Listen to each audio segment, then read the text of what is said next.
All right, fam, this is going to be a barn burner because this is recording number 2 and I got to leave in 30 minutes. So, I'm going to start. I don't have like one of those catchy like intros.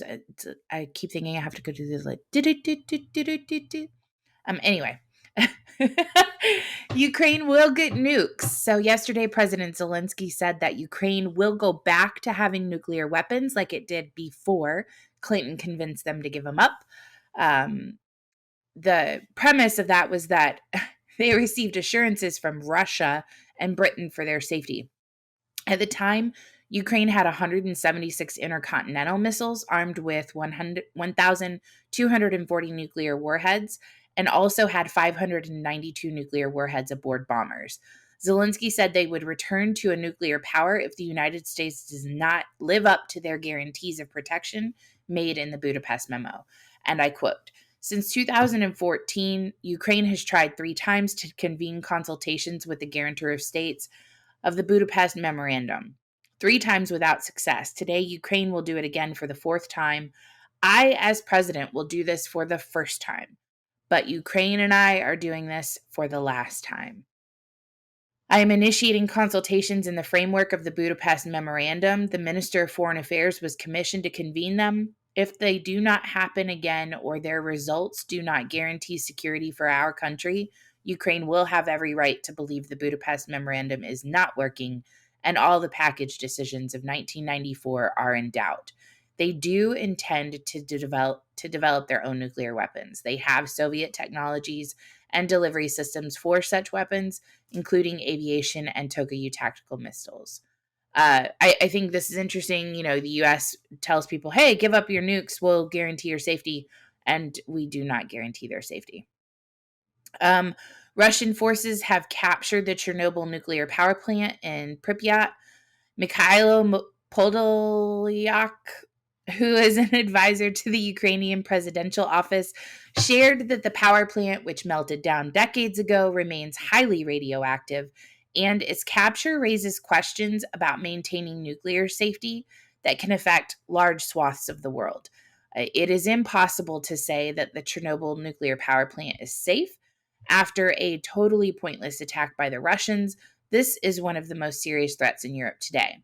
Now, the Ukrainian government has done a really good job of working diligently. They've gone to great lengths to make sure that the exclusion zone has stayed contained. And with Russia now in charge, it's unclear whether or not those same precautions are being taken.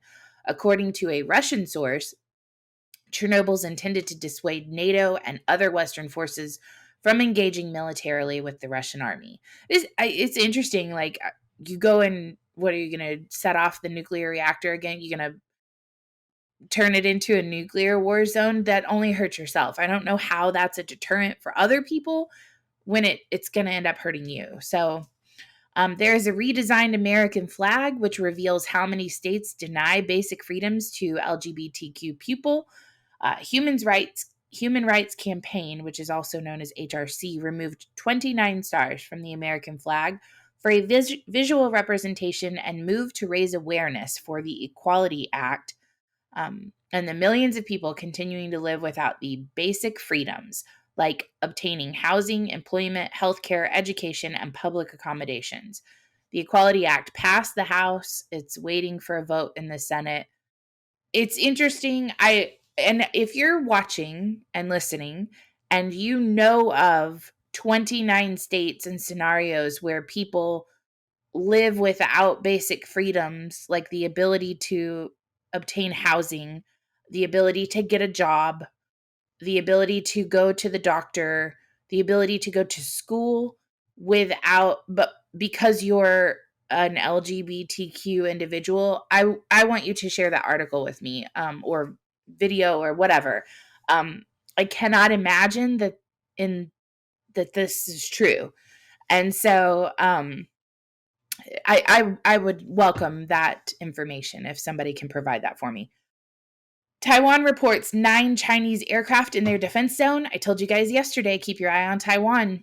The ministry said that the mission involved 8 J-16 sorties and one Y-8 recon aircraft. The ministry released the flight paths of the aircraft and said they flew over an area to the northeast of Taiwan-controlled Protus Islands. In response, the Taiwanese fighters were deployed. In response, Taiwanese fighters were deployed to warn the Chinese aircraft, and air defense missiles were scrambled to monitor the activities. U.S. Congress paid. I'm sorry, that's totally separate. I'm reading through. I'm going super fast right now because I don't have a lot of time. I'm super pissed about this whole technology thing. Living in the country with no internet sucks. Just FYI. I'm applying for Starlink today. Elon, if you're listening, get it to me, brother. U.S. Congress is to provide $600 million for new Ukrainian weapons, according to Nancy Pelosi.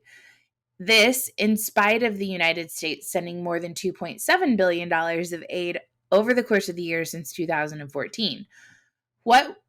And I quote, so I'm Nancy Pelosi right now, what we're doing with Ukraine is making, I sound like her this early in the morning. What we're doing with Ukraine is making sure that we have humanitarian assistance to help the people, that we have lethal defense weapons going into Ukraine to the tune of $600 million for them to fight their own fight.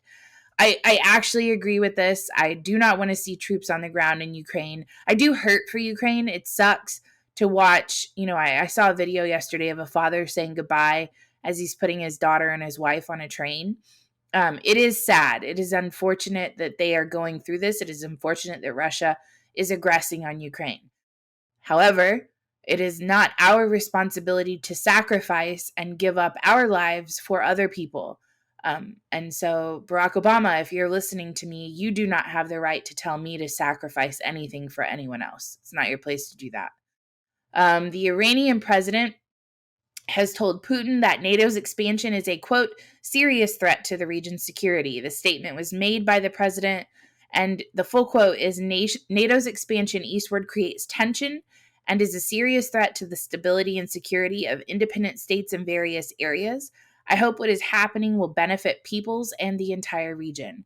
It's really interesting, and I've said this before. I don't know if I've said it on this show yet, but it's like watching Axis and Allies from World War II. You're watching Iran, Russia, North Korea, China.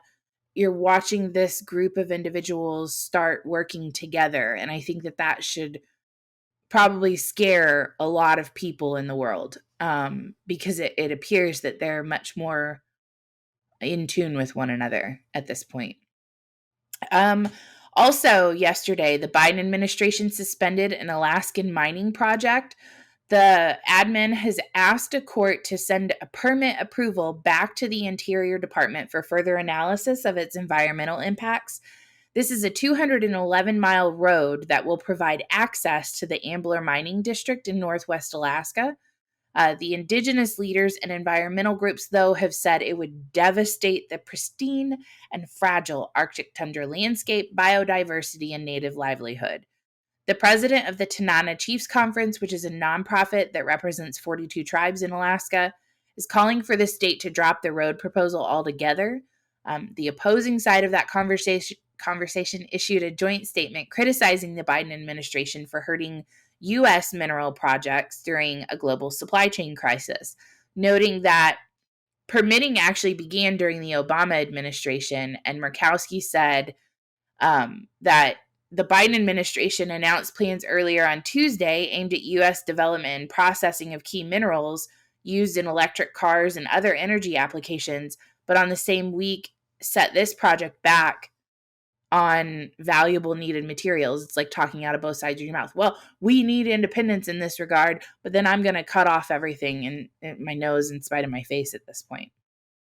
BLM brought in millions. Here's where the money went. I actually still have no idea where the money went. I read this entire article and it's like ambiguous, like, oh, well, some went here, some went here. Well, how much went where?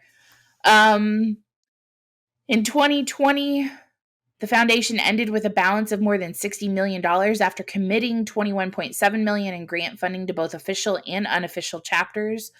It spent more than a quarter of its assets on operating expenses, grant funds, and other charitable giving. Not everyone sees it that way. Reverend Jerry McAfee, who's a pastor at the New Salem Ministry Baptist Church, was quoted saying, "They collected $30 million off the death of George Floyd, a black man killed by police, and they've put not $1 in our community." Patrice Cullors, who's the co-founder of BLM and the head of the BLM Global Network Foundation, announced in May of 2021 that she would step down amid questions about the foundation's finances and her personal finances.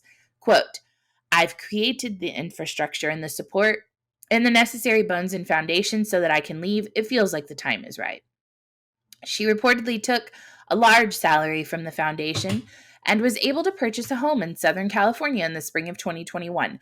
I'm not going to knock her for that. I mean, people buy homes every day. Prior to 2019, Cullors was a volunteer executive director, received a total of $120,000 since the organization's inception in 2013 for such duties as serving as a spokesperson and engaging in political education. However, Reverend T. Sherry Dickerson of the hashtag BLM10 says that some of the families are feeling exploited, their pain is exploited, and that's not something that she wants to be affiliated with. She claimed that most of the BLM chapters have not received much, if any, financial support from BLM since 2013. Another comment made by Cullors was, quote, "Because the BLM movement was larger than life, people made huge assumptions about what our actual finances looked like. We were often scraping for money, and this year was the first year where we were resourced in the way we deserve to be." Again, like I said, you can read the article's in the description. I still don't know where all the money went, but, who am I? Elon Musk and Elizabeth Warren are fighting on Twitter again. Elizabeth Warren is going on Sunday mainstream media talk shows and saying that Elon Musk pays no taxes. Elon is clapping back on Twitter and saying that he's going to go to the IRS and get a cookie because he pays more taxes than anybody in the world. The thing is, taxes are private, and they should be. No one knows if either of them are telling the truth. It's funny to me that Elizabeth Warren is bitching about how much someone pays in taxes. Her salary is paid by taxes of the people in this country. And it's nothing like a moocher to mouth off about a producer and telling them how much more they need to pay as she removes the teat from her mouth to do so. Last article, an early detector for Alzheimer's may be possible with a simple memory test. In a study of more than 4,000 patients, they were asked to recall pictures of images that they were shown. The lower scoring groups had higher percentages of people with the presence of beta amyloid plaque, which is associated with having Alzheimer's. So I thought that was really interesting. The article, if you want to read more about it, is in the description. That is it for this morning. Everything yesterday, this morning, and hopefully I'll get it out to you before this afternoon. I tried really hard to cover some things that were not Ukrainian involved because that dominated the news. It was hard for me to find things to share with you guys outside of that. So I do appreciate all of you. If you do not follow me on Twitter, you should. Tonight we're going to have a live show. I do one every Friday night at 7:30 p.m. It's called Liberty Happy Hour. We will be discussing Ukraine extensively. I might have a special guest on. And I hope that you guys have a great Friday. Casual Friday. What? You guys take care. I'll see you soon.